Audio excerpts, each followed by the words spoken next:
சின்ன மருமகள் அடுத்து என்ன நடக்க போகுது வாங்க நம்ம சேனலுக்குள்ளே போய் பார்க்கலாம். ஐஸ்வர்யாவை எப்படியாவது காப்பாற்றி ஆகணும் அப்படின்ட்டு நம்ம தமிழ்செல்வி யோசிக்கிறாங்க. ஏன்னா நம்ம தமிழ்செல்வி வந்து ஐஸ்வர்யா அந்த ஈஸ்வரி எப்படி கட்டணம் பிடிச்சவங்களா இருந்தாலும் ஐஸ்வர்யா வந்துன்ற மாதிரி புரிஞ்சுக்கிறாங்க. இதுக்கிடையில் வந்துட்டு எப்படியாவது இந்த ஐஸ்வர்யாவை உயிரோட காப்பாற்றணும் அப்படின்ற விஷத்தை வந்து எப்படியாவது எடுக்கணும் உடம்பு விட்டு அப்படின்ற வந்து நாட்டு வைத்தியம் தான் சரியாக வரும் அப்படின்ற மாதிரி நம்மளோட தமிழ்செல்வி சொன்ன அந்த ஒரு விஷயத்தை வச்சு நம்மளோட சேது முயற்சி பண்ணி நம்மளோட ஐஸ்வர்யாவை காப்பாற்றிடுறாங்க. இதுக்கிடையில் வந்துட்டு ஐஸ்வர்யா மறுபடியும் உயிர் குலைச்சி வருவோம்னே தெரியாமல் அவங்க பயத்தில் எல்லாத்தையுமே உளறிடுறாங்க.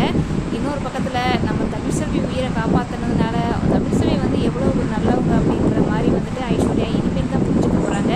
இந்த ஈஸ்வரி நம்மளை வச்சு வந்து பிளான் பண்ணி இந்த சொத்து எல்லாத்தையும் அடையிறதுக்கு தான் சேது மாமாவை நம்மளை கல்யாணம் பண்ணி வச்சுருக்காங்க அப்படின்ற விஷயத்தையும் தெரிஞ்சுக்க போகிறாங்க. இதுக்கிடையில் ஈஸ்வரியோட பேச்சை இது எதையுமே ஐஸ்வர்யா கேட்க போகிறது கிடையாது. ஏன்னா ஈஸ்வரியோட பிளான் அத்தனையும் தெரிஞ்சு போச்சு ஐஸ்வர்யாவுக்கு.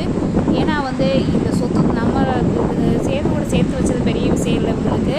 ஆனால் வந்து அந்த சொத்து அத்தனையும் நம்மளை வச்சு கிடைக்குதுன்றதுனால தான் நம்மளை வச்சு இப்போ கடற்காய் ஆடிட்டு இருக்காங்க இந்த ஈஸ்வரி சித்ராவும் அப்படின்ற மாதிரி வந்துட்டு இந்த விஷயத்த எப்படியாவது சொல்லணும் சேதுக்கிட்ட அப்படின்னு நம்ம ஐஸ்வர்யா வந்து